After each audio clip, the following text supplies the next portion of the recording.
saw the decimation of male numbers.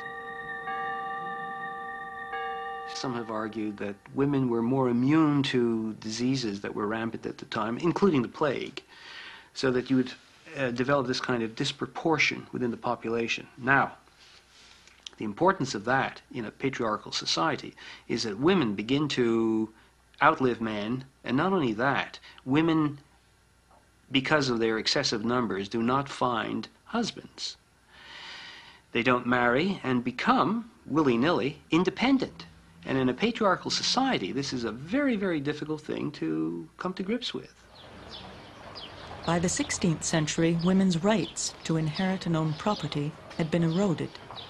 Many women became dependent on charity for survival. Those who held on to their property were objects of suspicion and envy. At a time when life expectancy was 40 years, just being old was suspect. Widows, spinsters, and those who begged for a living were the most vulnerable to charges of witchcraft. They were easy scapegoats for communities plagued by war and disease.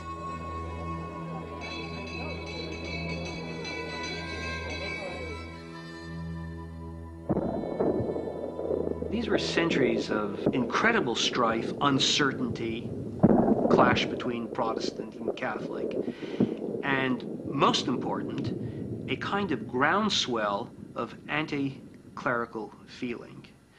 It strikes me that the witch craze is a kind of an answer for institutions which feel threatened.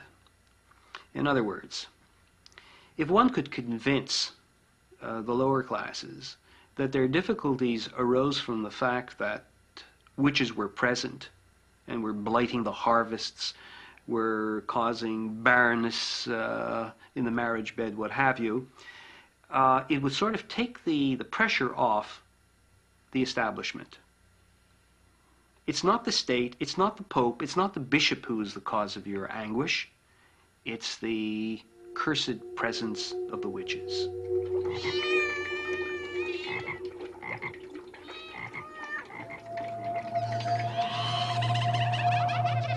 She flew through the night air on missions of destruction.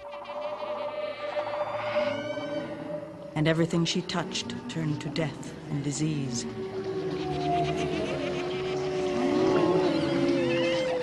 She was the hag, the devil's agent, the poisoner, the one with the evil eye. This false image of a witch as an old hag. First of all, the witches were not all old. The women who were burned were not all old. There were some old women. There were a lot of children.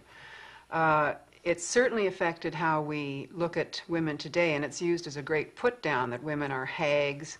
Hag used to mean sacred knowledge, a woman who had sacred knowledge. Old women used to be revered because they did have this ancient knowledge and sacred knowledge and passed it on to others, so that it was wonderful to be an old woman.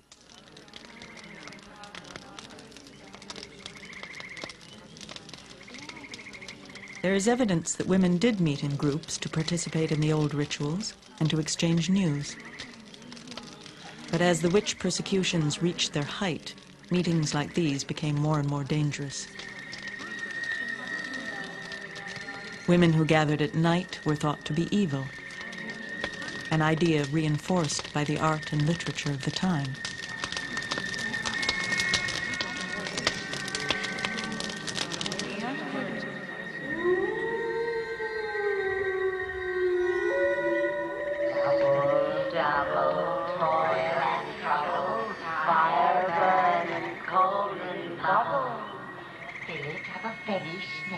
In the cauldron boil and bake, eye of newt and toe of frog, wool of bat and tongue of dog, adder's fork and blind wormy thing, lizard slaves and hound wing.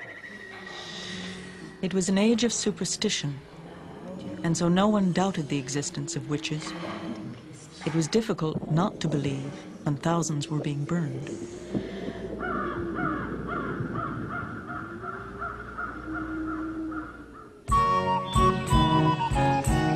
Historians call it the Renaissance and Reformation, a time of rebirth in art and learning.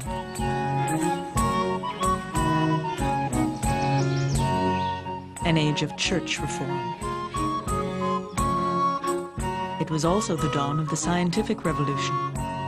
The telescope was invented, and a new world was discovered. The scientific revolution relied explicitly and heavily on the techniques of the Inquisition, the techniques of questioning witches in the witch burnings. Francis Bacon, who's one of the fathers of the scientific method and one of the leading exponents of the scientific revolution, talked about how important it was to use the techniques of the Inquisition to tease or torture the secrets out of Mother Earth or Mother Nature.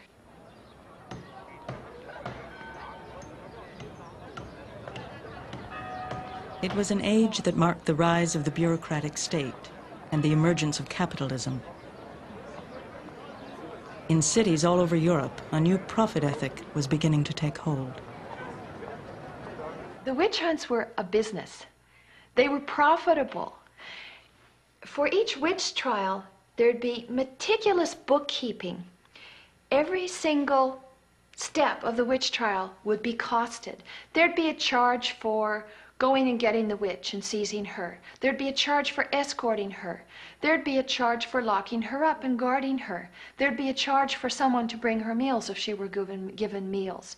There'd be a charge for someone to keep the books of all of these charges. Every single step generated costs, and those costs had to be paid by somebody. If the witch had any property at all, her property would pay those costs. Her assets would be confiscated and seized. She not only had to pay the bills for her own capture, imprisonment, torture, and execution, but there was a whole secondary industry that sprang up around the witch burnings. First, it provided amazing employment opportunities for lawyers, for judges, for people who would sit on the tribunals. Now anyone could be accused. And the witch hunts were well-organized campaigns. One accusation by a neighbor set the wheels in motion.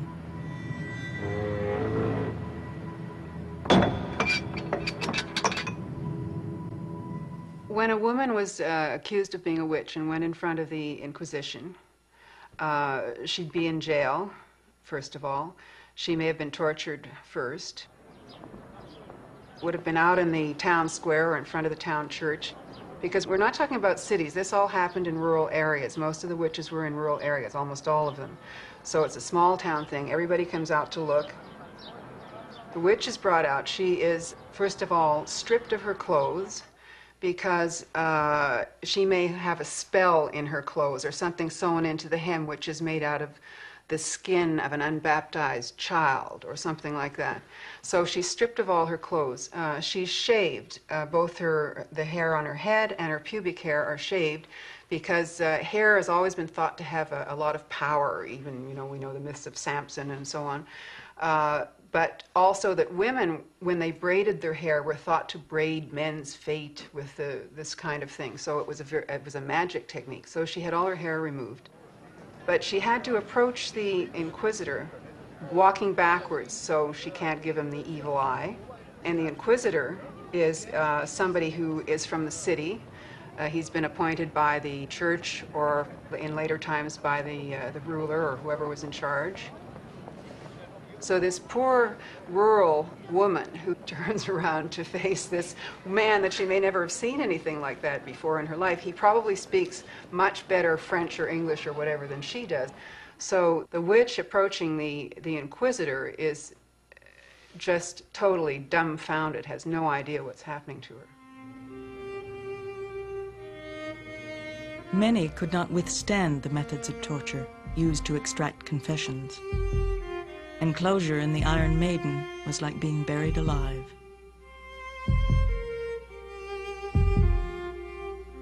Frederick von Spee, a Jesuit priest, disillusioned by what he saw as a confessor to condemned witches, wrote, Why do you search so diligently for sorcerers? Take the Jesuits, all the religious orders, and torture them. They will confess. If some deny, repeat it a few times. They will confess. Should a few still be obstinate, exorcise them. Shave them. Only keep on torturing, they will give in. Take the canons, the doctors, the bishops of the church.